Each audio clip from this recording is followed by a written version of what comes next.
Electricity is critical for economic development, but India's electricity infrastructure has major gaps that need rapid technology upgradation.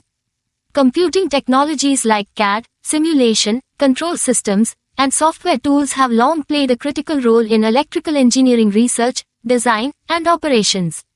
AI technologies like expert systems, neural networks, and machine learning are being rapidly adopted in the electrical engineering domain and power sector.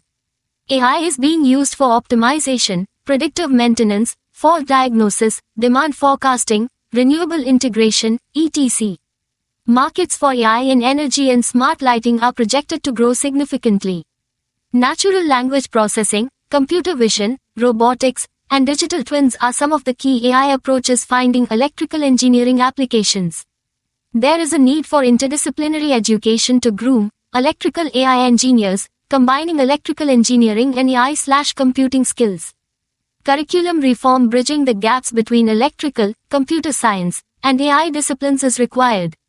Overall, computing and AI are transforming the electrical engineering field, and tighter integration between the disciplines through education and research will be important for future innovation and tackling sustainability challenges.